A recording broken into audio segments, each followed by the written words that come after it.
Intan mulai mencari kebenaran Bang Nujo gitu. Oh, iya. Jadi tapi ada satu narasi di dalam Makrifatul Tasawuf bahwa Allah ini bisa menempati, bisa mengejawantahkan diri atau mewujudkan dirinya sebagai insanul kamil atau manusia yang suci.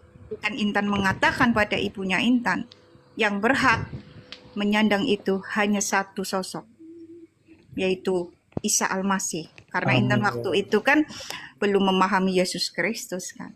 Karena yang suci cuma Dia. Gitu. Di situ ibunya Intan kebingungan juga kan.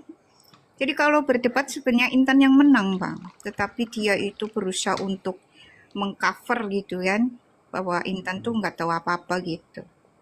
Tetapi dia sebenarnya kebingungan dengan banyak pertanyaan Intan yang melampaui kewajaran remaja gitu loh. Jadi Intan tuh sangat kritis sejak kecil. Itulah makanya Intan sama sekali tidak akan pernah kembali ke ajaran lama karena tahu siapa Allahnya.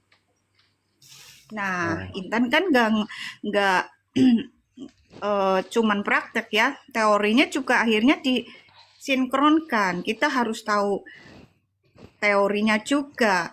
Nah, itu terbukti. Maryam 83. Allah mengutus setan-setan. Al-Anbiya 82. Allah melihara setan-setan. Di HR Muslim nomor 5034 dan 5035. Semua orang Muslim punya setan. Pendampingnya setan. jin-jin Nah, itu ya. ya Al-Falaq ayat 1. Muhammad berlindung kepada Tuhan, penguasa subuh, penguasa fajar, si putra fajar, hilal pensahar.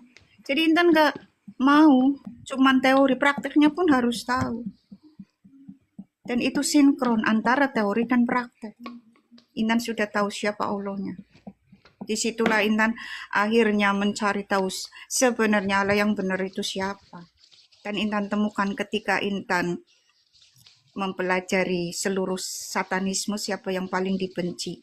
Ternyata yang dibenci cuma Yesus Kristus. Disitulah Intan Benar. yakin bahwa dialah yang benar. Padahal Intan belum mengerti kekristenan, Bang Nujul. Mm-mm. Ya.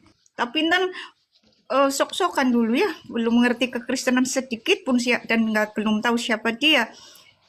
Hanya bermodalkan seluruh satanisme sekte iblis dunia cuma anti dia. Intan tuh nekat ingin ikut dia gitu. Minta izin sama ibunya Intan tuh. Ibu, Intan ingin ikut Tuhan Yesus Kristus. Intan pikir itu hal mudah, ternyata itu hal paling dia benci kan. Di situ bertengkar hebat Intan dengan ibunya Intan karena Intan merasa begini, agama itu kan pilihan pribadi. Kenapa kok dipaksakan gitu loh Bang Nujul. Kalau kita sudah nggak yakin kok kenapa Intan harus meyakini yang Intan sudah nggak yakin sama sekali gitu. Iya. Itu sama-sama saya seperti dulu tuh. Dipaksa saya. Hmm. Dipaksa ya mengajarkan apa itu ilmu tasawuf itu, tapi saya menolak itu Kak Intan. Hmm. Abang berarti nggak sampai alam uluhiyah ya waktu itu ya? Ah, ah. Wah itu Lucifer itu. Mereka itu berusaha ya memaksakan saya kan eh, mengajarkan ilmu-ilmu itu, tapi saya menolak itu. Soalnya kata ibu saya itu kan, kalau kan saya bertanya kan, kalau ibu mati nanti gimana, kata saya kan, lenyap kata dia. Nah dari situ saya menolak itu. Bahkan di dalam Tuhan Yesus kita ya kan, kalau kita mati ini kan ada kehidupan ya kan. Iya betul, Heeh. itu betul Bang. itu yang matinya lenyap itu keinginan aku tuh gimana ya, ya berusaha sampai saat ini saya berdoa untuk gimana ya bisa supaya dia itu bisa membuka hatinya gitu, ibu saya itu. Itu loh gambaran alam maut Bang. Seperti itulah. Heeh. Ngeri kali kan?